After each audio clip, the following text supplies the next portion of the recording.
Fury 325 is the tallest and fastest Giga coaster. You can find this thrill coaster in Carowinds, North California.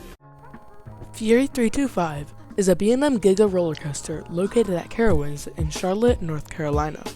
When it opened in 2015, it was the tallest and fastest Giga, but it has since been dethroned by Red Force at Ferrari Land in Spain. Still though, this ride is a beast, and I got my first ever ride on it this past year. A quick disclaimer, however, before I get into this, is that I only got one ride on Fury while I was at Carowinds due to thunderstorms and lightning, so all of these thoughts will be coming from the single front row ride that I did manage to snag. Anyway, with that said, let's get into it. Beginning with the stats of Fury, it is a monster in this category. It has a height of 325 feet, obviously, a max speed of 95 miles per hour, and a ride duration of 3 minutes and 25 seconds. That duration is accomplished on a total track length of 6,602 feet. However, I wouldn't say that it feels like a very long ride, simply because of how fast it is, but I'll get into that in a little bit. As you walk up to Fury, you notice the very nice plaza out front. It features a huge entrance sign with the massive lift hill in the back, and it is very intimidating. You enter the queue and meet about all the theming you're going to get, which is hexagons above the switchbacks. The coaster is themed to some kind of hornet, so these shapes are supposed to represent a honeycomb. It isn't much for theming, but it's better than nothing. Anyway, after making your way through the queue, you go up into the station where a ride operator will tell you what row to sit in. However, I found that if you ask nicely, they will take requests, so it isn't too big of a deal. You board the train and buckle your seatbelt, like what is on every Cedar Fair B&M as far as I know. The ride would be better without a seatbelt, but it doesn't bother me too much. Next, a ride op will come by and push down your restraint. I unfortunately did get stapled, which I found hindered the ride a little bit from reaching its full potential. After the train has been cleared, which generally takes somewhere between 30 seconds and a minute, you slowly roll out of the station and across some straight track before beginning your ascent. This is a pretty quick climb, and it gives some excellent views of the park around you.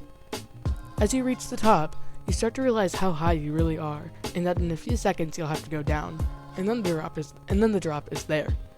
Sitting in the front row and hanging over the top of this thing is insane. It looks beyond vertical from the top, and you can't see the end, only a bit of the track in front of you. Before you know it, gravity takes over and you're falling 320 feet to the ground. This drop is insanity. It gives some great floater airtime, and it feels like it never ends. You just keep on going, and I love it so much. As soon as you start to pull out, the forces hit. I won't lie, I actually grayed out here.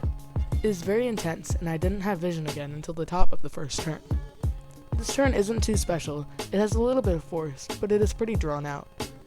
You bank left as you go out of it, and then bank back right into a low to the ground overbank turn. The transition from left to right actually gave me a decent pop of floater airtime, and as you continue through the turn, you start to feel how fast you're going. Next, you turn left over the main sidewalk to get into the park, and from off-ride this is a really cool element to watch. On-ride it's also very cool, but it's not super special. I definitely prefer the first turn. In my opinion, by far the most overrated element I've ever experienced is up next, and it is called the Hive Dive. It is a right-hand upward wave turn, and at the top you stop turning but continue banking, and I was expecting to get some sort of airtime or hang time sensation, but there honestly wasn't any. It was fun, but not too special of an element. However, the drop off of it into the tunnel is cool. This tunnel goes straight under the pathway you just went over. One thing to quickly mention is that the last two elements I talked about do something pretty cool from an off-ride perspective, forming a treble cloth shape. This is very nice and visually appealing and makes for a great photo. Anyway, after the tunnel you glide up on some straight track, and this is when the pacing of Fury begins to slow a little bit. If I had to guess, I'd say it's probably only going around 60 miles an hour at this point, which is actually pretty sluggish when compared to the first low to the ground turn. After the straight section, you bank and turn left on an overbank turn, and it didn't do too much for me. It was fine, but again, not super special. You glide on more almost straight track down this time, and pull up into a sustained ejector airtime hill that really surprised me with its strength. It really pulls you up and keeps you there for a couple seconds before letting you go, and had I not been stapled, I think I would have liked it even more. The most dull part of the ride is up next though, and it is a long drawn out helix under the first turn. This helix has no force whatsoever, and the only draw to it is the head chopper with the support holding up the previously mentioned first turn. It feels as though you could reach out and touch it, but of course you can't. The helix is directly followed by two back-to-back airtime hills.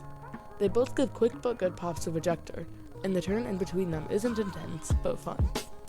Sadly though, the ride comes to an end right after, as you pull up and go into the stupidly long classic B&M Giga brake run. Overall, I really enjoyed Fury 325. However, I do not praise it as much as some people. Peter Taylor Chris. In fact, I don't even think that this coaster looks to be the best B&M. Still though, it is an incredible ride.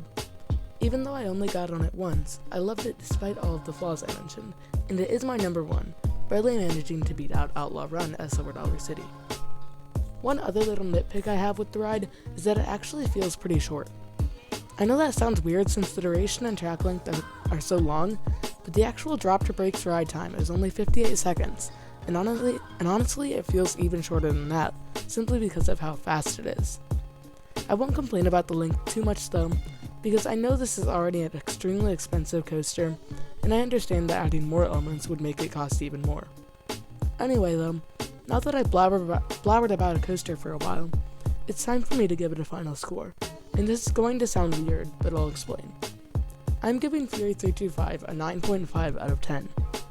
Yes, I know that I gave Outlaw Run a 9.8 out of 10, and I know that sounds very strange that I rank a coaster with a lower score above one with a higher score, but I can explain.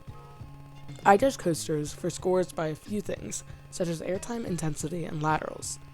However, I personally rank coasters off of those three things and how much fun I have on them. And while Outlaw Run may be the better ride by itself in my opinion, I had so much fun on my one Fury ride that I can't help but rank it as my number one favorite coaster. Sorry if that's confusing to some of you, but that's just how my rankings work. Anyway though, that's going to do it for this video. If you are new, please make sure to subscribe, and I will see all of you guys next time. Bye.